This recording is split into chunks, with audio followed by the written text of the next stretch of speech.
What is going on, guys? Welcome back to the channel. We have officially wrapped up Week 17 of the 2025 NFL season, and let me tell you, the scriptwriters were working overtime for this one.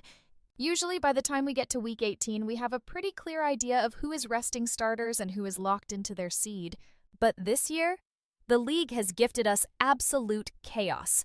We are looking at a scenario where the entire season, 17 weeks of blood, sweat, and tears, comes down to 60 minutes of football next week. We have two massive divisions, the AFC North and the NFC South, that remain completely unclaimed. We have Aaron Rodgers in a controversy, Derrick Henry looking like he's 25 years old again, and we officially have a winner, or a loser, depending on how you look at it, in the race for the number 1 overall pick in the 2026 NFL Draft. So, buckle up, we are breaking down the winners, the losers, and the massive stakes heading into the season finale. If you're new here, make sure to smash that subscribe button. We're covering the entire playoff run right here. Let's dive in. We have to start in the AFC North because this was supposed to be the week Pittsburgh locked it down. The Steelers were at home. They were playing the Cleveland Browns. On paper, this is a win, but we all know the AFC North doesn't play on paper. The headlines coming out of this game are all about the ending.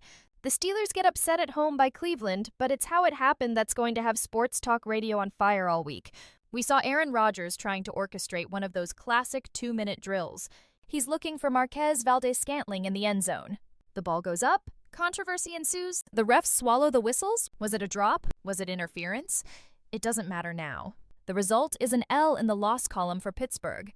And that loss opened the door wide open. Because while Rodgers and the Steelers were stumbling at home, the Baltimore Ravens went on the road to Lambeau Field and absolutely decimated the Green Bay Packers. Can we talk about Derrick Henry for a second? I feel like every year people say this is the year he slows down, and then he goes out in Week 17 of the 2025 season and drops 4 touchdowns on the Packers. 4.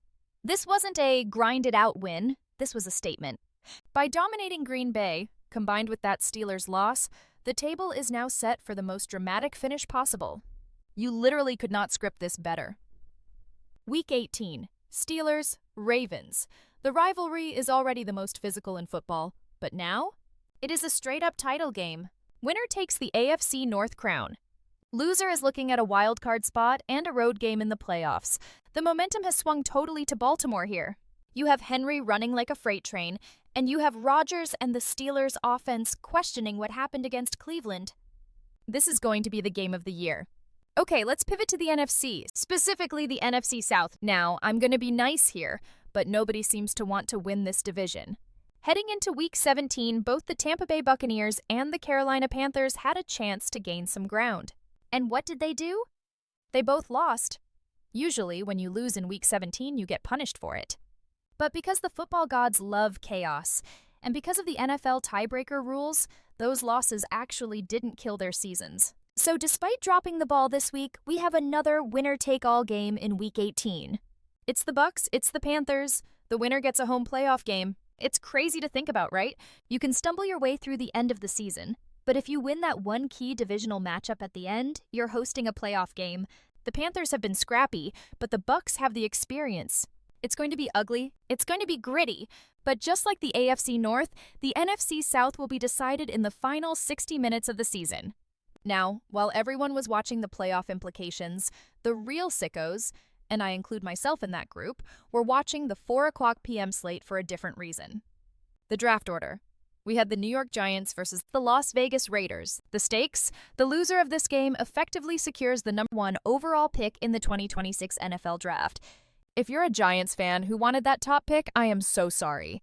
Because the Giants decided Week 17 was the perfect time to look like the 2007 Patriots. Jackson Dart and that Giants offense came out and absolutely blew the doors off the Raiders.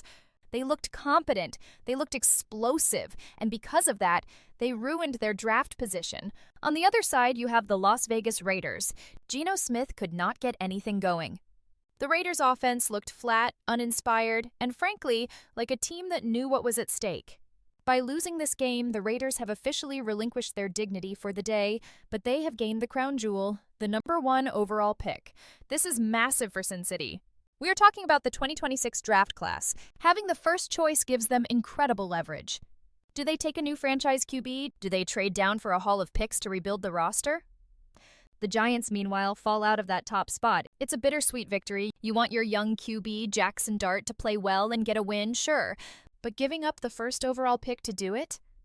That is going to be a debate in New York all offseason long. So, let's recap. Week 18 is going to be insanity. We have the Steelers and Ravens fighting for the North. We have the Bucs and Panthers fighting for the South. And the Raiders are officially on the clock for the 2026 draft. I want to hear from you guys in the comments. Who do you have winning the AFC North? Do you trust Rodgers to bounce back, or is King Henry running over Pittsburgh? And who should the Raiders take with that #1 pick? Let me know down below. If you enjoyed the recap, hit the like button. It really helps the channel. I'll catch you guys later this week for our full playoff preview.